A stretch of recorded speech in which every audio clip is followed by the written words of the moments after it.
Hi there, I'm Ms. Kimmick, and you're watching this video because your teacher has assigned you a Blackboard Collaborate session to meet during a specific time during distance learning as the schools are closed. So your teacher should have posted you a link, as you can see here, somewhere either on Blackboard or on Google Classroom, which is what I've done for an example. I just want to show you what it looks like through a student's viewpoint and how to access that. So here I have posted and told the students, students in quotes, when we're going to meet. So they're going to meet at 6 p.m. or whenever your teacher has told you you're going to meet. So before 6 p.m., maybe like 5:50, I would, as a student, log in and just start by clicking that. A new tab's going to open and you're going to want to put your name. So I'm going to put student. You would put your actual name and log in. Notice an immediate download happens. If you've never used Collaborate, which is probably most of you, you're going to want to open the launcher, and you're going to have to run through that system. Then you're going to have to download and start the session again, the meeting. You're going to want to click that. So once I've downloaded the launcher, I'm going to go to the meeting and run through these options. Do you want to run it? Yes. And it takes a few moments.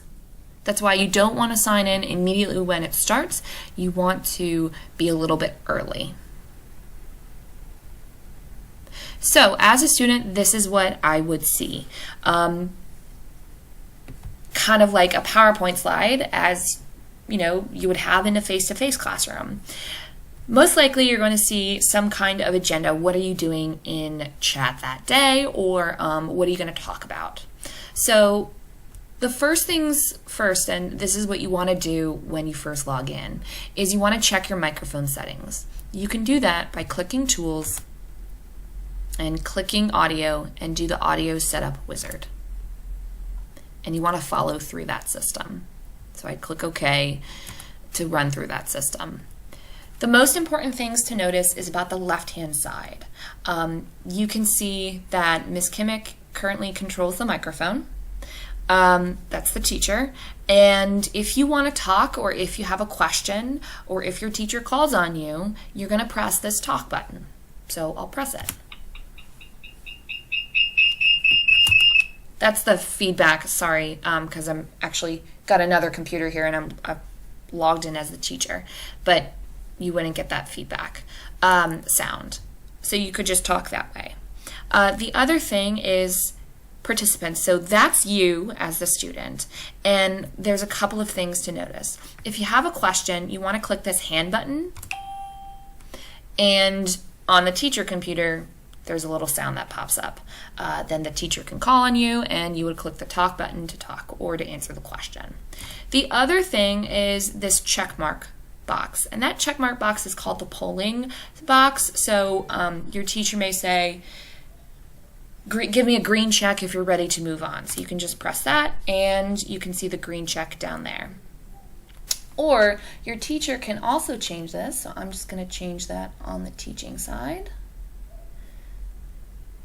And she may change it, they may change it to a multiple choice. So now that check mark is gone and you see A, B, C, D, because your teacher may advance the slide and say, we're going to work with some multiple choice questions.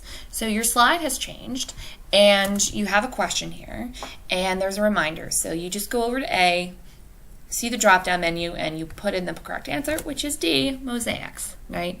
And it pops up. So those are the two most important functions. Also, you can see down at the bottom that there is a chat here. Your teacher, the chat permission is off. However, you can send a message to the moderator. So I'm going to turn that on as the teacher. I control that. And now it's been enabled, so I can say, I have a question about this. And it pops up in the dialogue. And so your teacher, that's a great way to also ask a question or to answer a question as well. Finally, the last thing to notice is your teacher may also use what are called breakout rooms. So these are the directions that you may see. And your teacher wants you to basically work in virtual groups. So you notice down on the participants, it says groups. And I'm going to enable as the teacher your ability to move into the groups. So I have just done that. So when your teacher tells you, you're going to move into that group. And I would find my name down here. And let's say I am in group number 4. So you're just going to take your name and drag yourself to group 4. And now I'm in group 4, and the other students who are in group 4 would also be in there with me. We would read the document and follow the directions as it shows on the slide. Your teacher may also put up a timer. So I see that up at the very top. They may also bring everyone back into the main room. So I'm just going to show you what that looks like. Did I do that? Yep, everyone's back in the main room, and I'm out of the group and I'm in here. So that's just a very basic overview of what it looks like from the student viewpoint in Blackboard Collaborate. I hope you have a great session.